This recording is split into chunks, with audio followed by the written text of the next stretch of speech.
Welcome to A Week in France here on France 24 then. There is a common thread in a few of the major stories that made press coverage here this week, and that is violence against women. So to put it all into context, Sarah McGrath joins us on the program. She is the CEO of Women for Women France, an organization working to improve outcomes for women who have been in situations of domestic abuse in France. Sarah, thank you very much for joining us today. So to start, over 100 local officials have been demanding the resignation of Senator Joël Guerriau, who is accused of drugging a fellow MP with the intention of sexually assaulting her last fall. Here's Charlie James with a closer look at the case.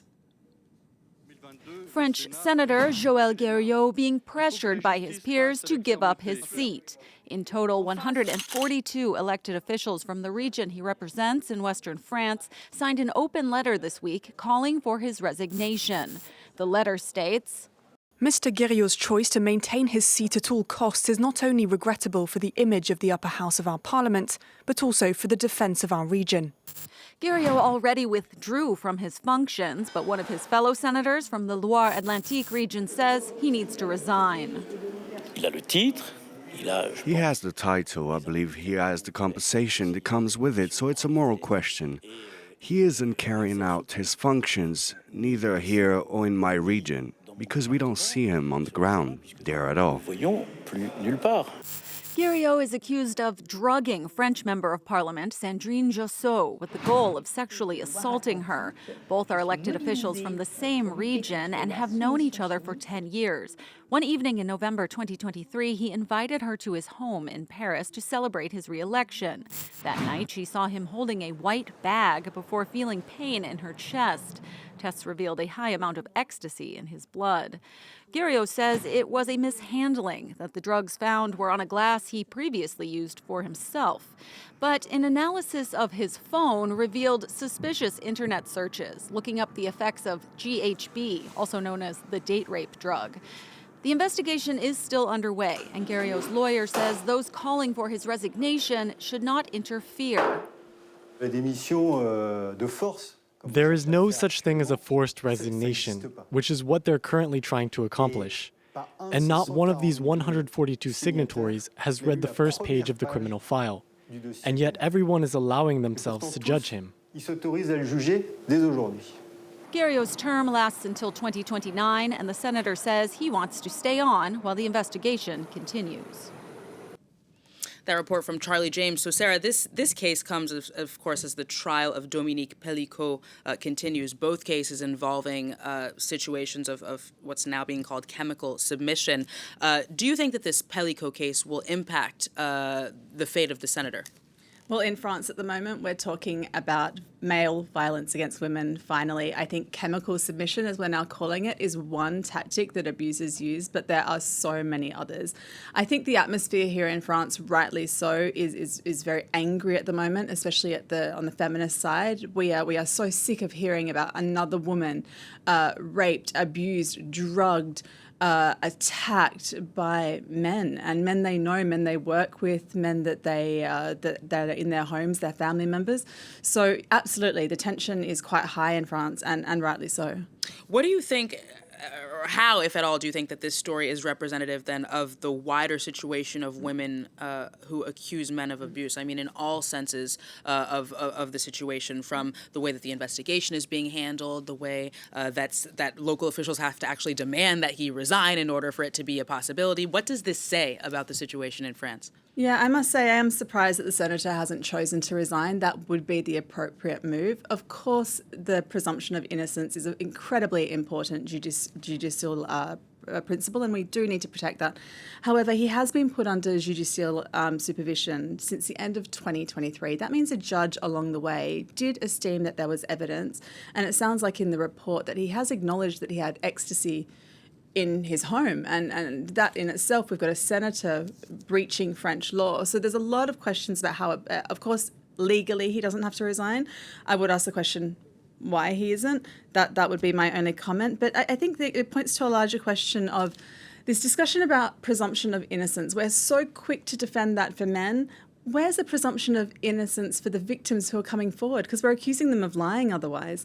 We know that in the French justice system, only 1% of rape cases end up with a conviction. Very few of those rape reports even get a day in court.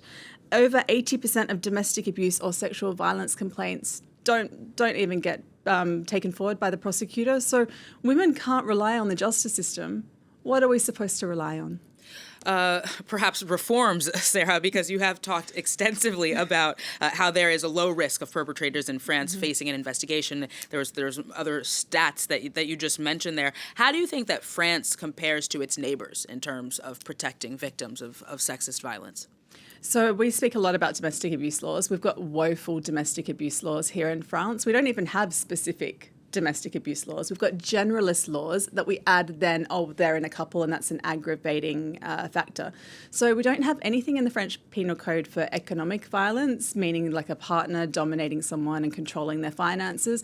We have nothing to protect migrant women who are victims of administrative violence, where the partner makes them become undocumented through not showing up to the prefectures for the renewal and forcing her into a precarious situation.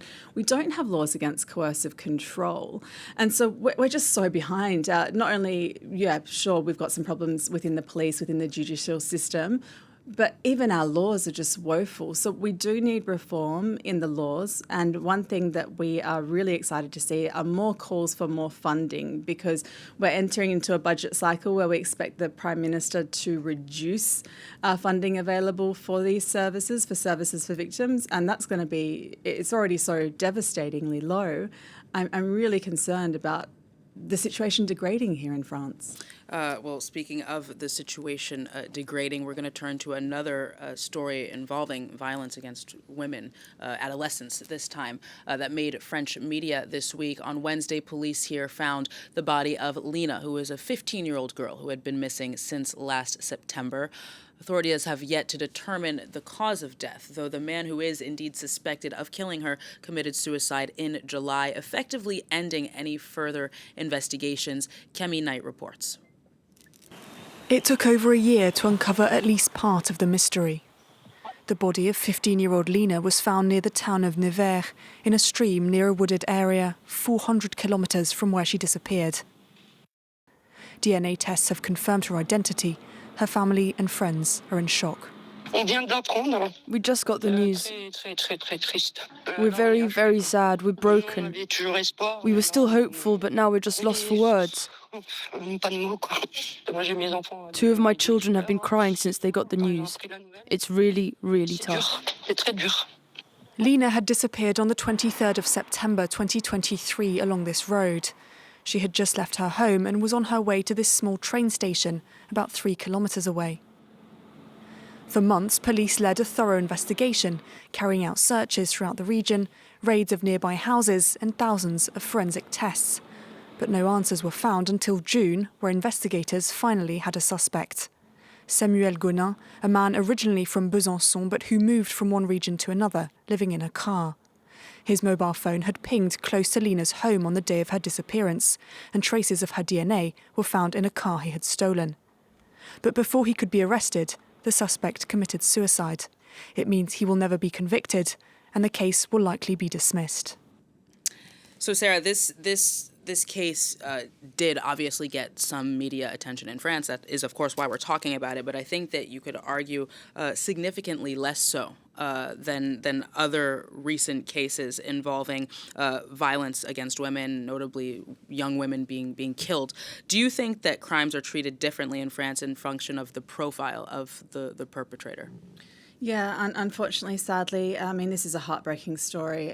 My heart goes out to Lena's family and everyone who loved her. It's absolutely horrific. The way this is being reported is that the lead suspect being Frenchman Samuel Gonin, who has died by suicide. It's been reported he was mentally ill, and we often see reporting about that. We blame mental illness in men, don't we? But there's still women being killed by men. So I do have some problems around the reporting around that. But it wasn't long ago that we had Philippine who was murdered by a migrant man, and we saw so much media attention. And we see that a lot when the perpetrator is a migrant man. We see so much more media coverage. We see it appropriated by the extreme right activists to say, look, migrant men are abusing us. And so that just happened recently. So we've really got that contrast of, well, if it's a French accused or alleged perpetrator in this case versus a migrant alleged perpetrator, the treatment is so different, and that is a really dangerous route to take, because we're talking about male violence. We know that there's not one migrant community or French community that has more prevalence. We know that from our own research of violence against women. This is a male violence problem. And we also know that migrant men, if I think the debate is very inappropriate, but if we do want to have the debate, we know that migrant men are underrepresented significantly in these very heinous and serious crimes. But regarding the case of Lena, it's just so heartbreaking, and we just need to look at how we can make sure that we're identifying these potential perpetrators of serious, grave crimes earlier, and making sure that we're protecting women in the society from these people. On that note, there's a tendency to describe in France, I find, feminicide as a fait divers, which in French basically means just another human interest story. What types of reforms do you think that the legal system can implement specifically so that these crimes are seen more as a societal problem than isolated events? Yeah, absolutely. So I think, again, we are a huge advocate for to stop talking about violence against women and girls. That's what we've traditionally called it. We need to start calling it what it is. It's male violence against women and girls. And so we can continue to respond like Women for Women France responds. We will always show up for victims. We are always going to be there to support victims. However, that's not going to solve the problem. That's just going to continue putting a Band-Aid solution. We need to really start reforming our education system. We need to be looking at the education of men and boys, because it's not without that we're ever going to turn this problem around. It's just going to keep continuing. Well, finally, then, for the major stories making French news, Swedish media reported earlier this week that star football player Kylian Mbappé was the subject of an alleged rape investigation in Stockholm. The Swedish prosecutors issued a statement on the claims confirming that a rape has been reported to police. They have not named a suspect. In the meantime, Real Madrid coach has said Mbappé is unaffected by the claims and will keep any explanations for Swedish authorities. Sarah, we just have a couple of minutes left at the most, but fans of Real Madrid have dismissed these claims as fake. Mbappé himself says he's undisturbed. There's a lot the public doesn't know about this case, of course, but what stands out to you just in terms of the way it's been covered? Yeah, I think what stands out for me, I mean, obviously the facts are still coming to light. We don't have enough information. There's not been an investigation, so we don't know where we are with this. But what stood out for me was the classic everyone immediately jumping to the defense of someone who might be facing accusations. We see that all the time. It's not just to do with this case, it's all the time. As soon as a victim bravely, because it's a brave act to do, to go and report a rape to police, or they come forward in the media, even braver, instead of us all reacting and having sympathy and kindness and support towards the woman who's come forward, we go straight to defending men. And that needs to change. We'll see indeed how the rest of this plays out. Sarah McGrath, thank you so much for coming on the show today. Thank you. Well, that's all for this edition. Stay tuned. More news coming up shortly.